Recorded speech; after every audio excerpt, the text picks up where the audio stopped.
Okay, today we're starting Excel Chapter 2.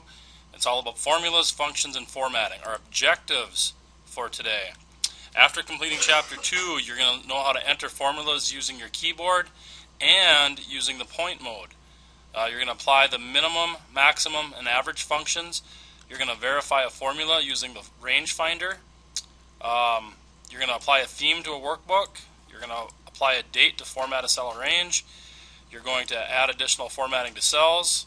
You're going to change column width and row height. We've already done the column width. I don't think we've done the row height yet. Check spelling on a worksheet, just like we do in Word. You check it in Excel also. Change margins and headers in page layout view. And preview and print versions sections of a worksheet. We're not going to actually print them, but we will preview them.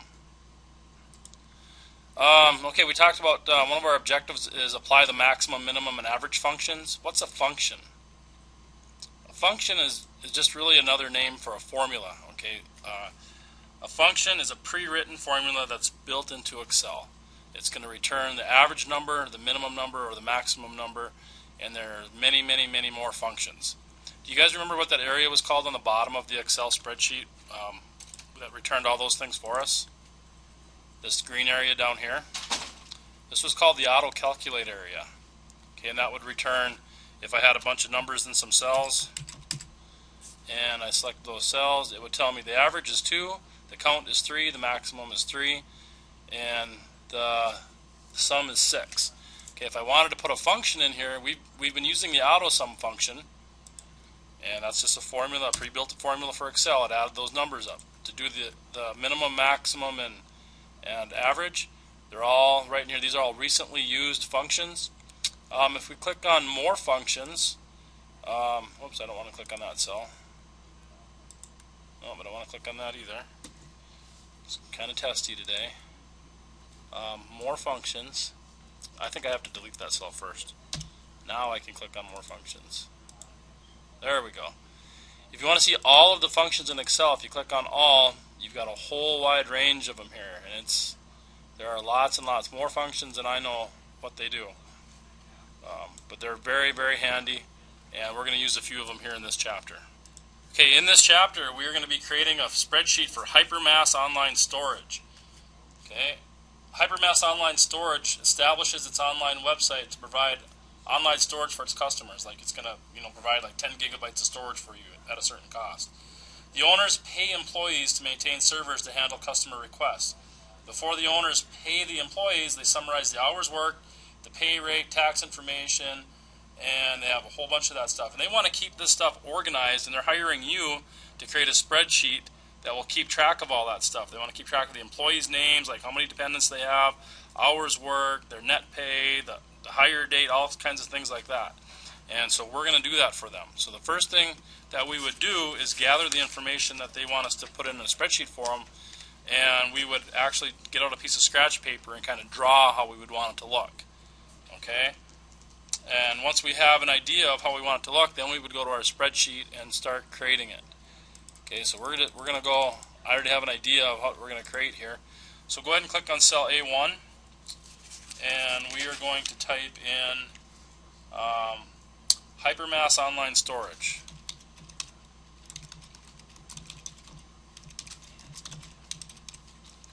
Hit enter or down arrow to go to cell A2, and we'll type in salary expense. Salary report.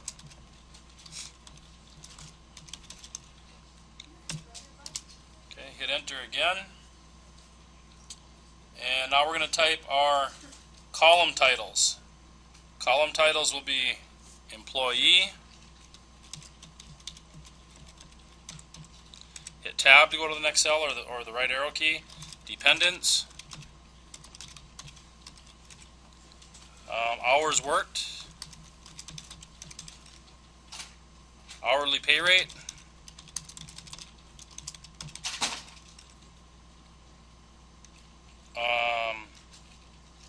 Hire date. Alright, you can see that some of these things are truncated or they're cut off. You can't really see them. We know how to widen columns, but we're not going to do that right now. We're not going to widen the columns. Instead, what we're going to do is put these on two rows. So for like in hours worked, you got to double click to put your insertion point behind the S in hours. And then to get this to show on 2 lines in one cell, how do you think I would do that? Hit the enter key? No, because what would the enter key do? Yeah, it just goes down to the next cell. Okay, so if you hold down the Alt key, which is right next to the space bar, and then press the enter key, it goes down to 2 lines. And if you click off of it, you can see it's now on 2 lines. We'll also do this with our hourly pay rate. Right after hourly, hold down the Alt key and press enter. And hire date I think is good.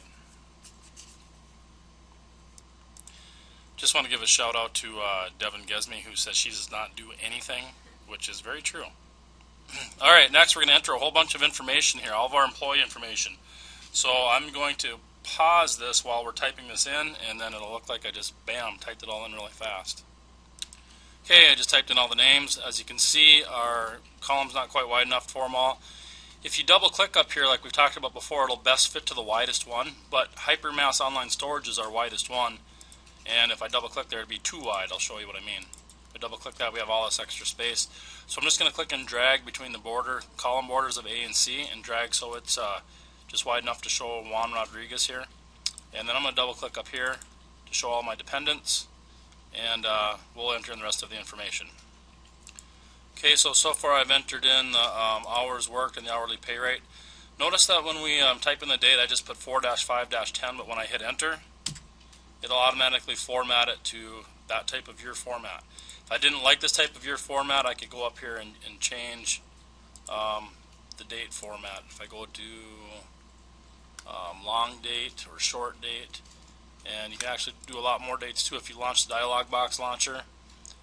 Here's a whole bunch of different date formats you could use. I'm just going to use the default and type in the rest of the dates. There's the rest of the date information. Yeah, one typo here I have, the 2 should not be in there, so I'm going to backspace that. And also you notice that some of these are formatted with different amount of decimals, like some have 1, some have 2.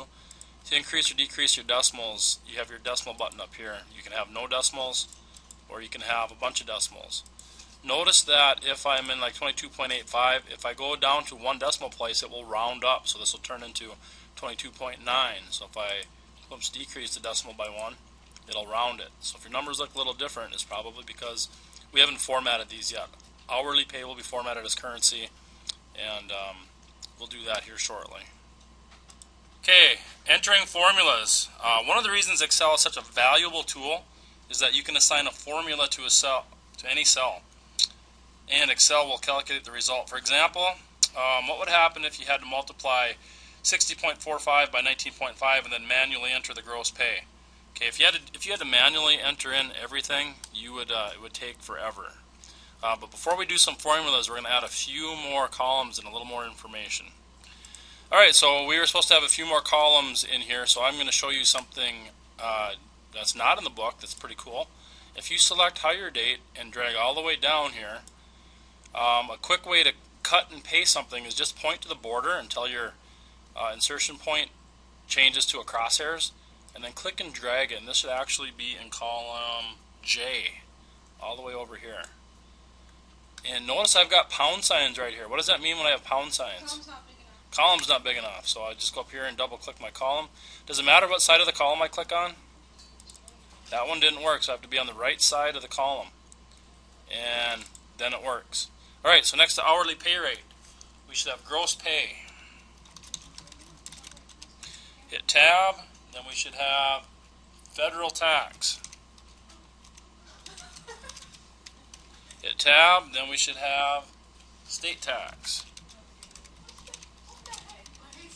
State tax, and then tax percent. And then another one is net pay. Okay, we are ready to enter a formula. If we're going to figure out our gross pay, guys, if we worked 60 hours and we got paid $19.50, how would we figure out what our gross pay is? Anyone? Anyone? Multiply what? Yeah, okay, multiply these two together. What do all formulas start with? equal sign. Put an equal sign in there. And then should I type in 60.45? 60.45 times 19.5. And then hit enter. Yeah, that worked. But why wouldn't I do that? Because why? James said it. Would you say? Yeah, I can't use my fill handle. Look what happens when I try to use my fill handle then to copy that formula down. It copies the formula down to every cell. I don't want that. So I'm going to go in here, equals, and I could type in C4 times, I don't like, this is the keyboard method. You can use the keyboard method, or you can do the click method, point and click, times that cell. I like that method a lot better. So C4 times D4 and hit enter. Now when I use my fill handle, that little box in the bottom right hand corner to copy it down, now the relative cell references change. Notice up here it says cell C4 times D4, and if I click down here and click up here, it shows me it's timesing these cells. So it adjusts the column and the row. Okay, so we did that. Federal tax. Let's double click between the F and G to show our tax. And we're going to enter a formula in here for federal tax. That. Okay, what's the difference between gross pay and net pay? Gross pay is gross. No, gross pay is all of them like combined together. Yes, that's our total pay that we're getting. And then we have to subtract our taxes to get our net pay. So if you're making $10 an hour and you work 10 hours, how much money should you get? 10 times 10. $100. A lot more than I have. Okay, but if you're working at this grocery store and you work 10 hours for $10 an hour, are you going to get a check for $100? No. Why? Taxes. They're going to take taxes out. So then your net pay might be, if you're getting taxed, 15%, then your net pay would be $85. So you don't get the whole $100. All right, so we're going to do our federal tax rate. Okay, our federal tax rate, the formula is going to be gross pay minus dependents times 24.32. And don't ask me how they came up with the formula for that. I'm not sure. They don't tell me. But it's some formula that has to do with the dependents. Usually the more dependents you claim, the less taxes they take out of your paycheck. Okay, so our formula is going to be equals and 0.22 times, we use an asterisk for the times, open parenthesis, E4 minus B4 times 24.32, close parenthesis. Now, just like math, Excel follows the order of operations. What's the order of math operations? What's the saying for that? Please excuse my dear Aunt Sally. So parentheses, exponents, multiplication, and so on and so on. So it's going to follow the regular math order.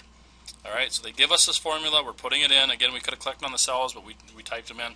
Once you hit enter, this is how much they paid in tax. Do you guys get 4 decimal places? Yeah. So you got 243.2793? Yeah. Yep, okay. If you didn't get that many decimal places, it's because your cells aren't formatted quite like mine. And you can increase or decrease your decimal places up here. Okay.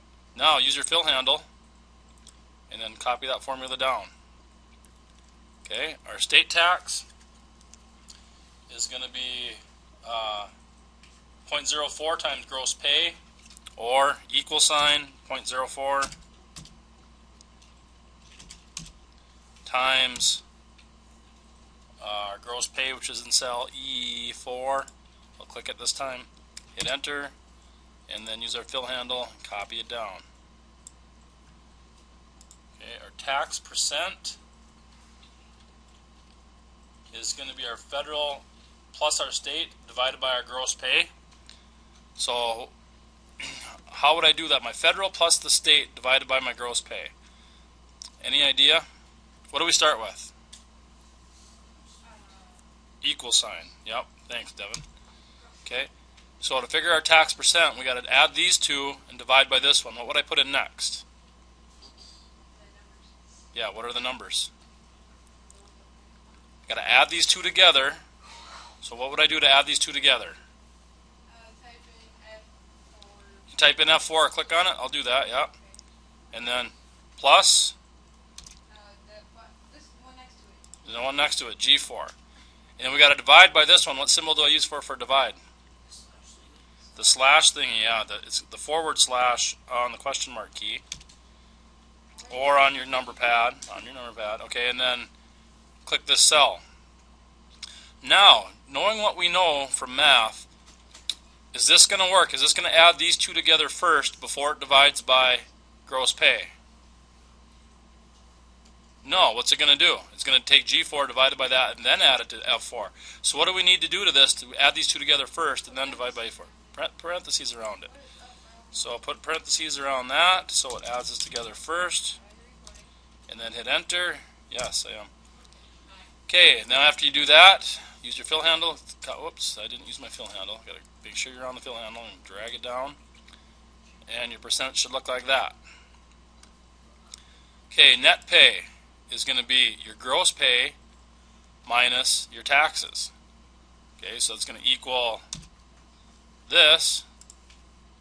Okay, minus, then put parentheses, this one plus this one. Close parentheses and hit enter. Okay, so your net pay. Wait, gross pay minus And then use your fill handle. federal tax. Okay, you got pound signs, you got to double click. Okay, I'll show you the formula again. It's going to equal your gross pay minus your federal plus your state. So you have to put parentheses, F4 plus G4. So the formula again is equals E4 minus, open parenthesis, F4 plus G4, close parenthesis. Okay, I have some questions on some of the formulas. And to show formulas, you do a control tilde. Okay, I got to click over here, control tilde, add a little squiggly line. That'll show formulas. Okay, so there's your formulas right there. Can you see that? Okay, to turn the formulas back off, do a control tilde again. And that'll be on and off. And we're going to quit there for today. And we'll pick up here in lesson 2 tomorrow.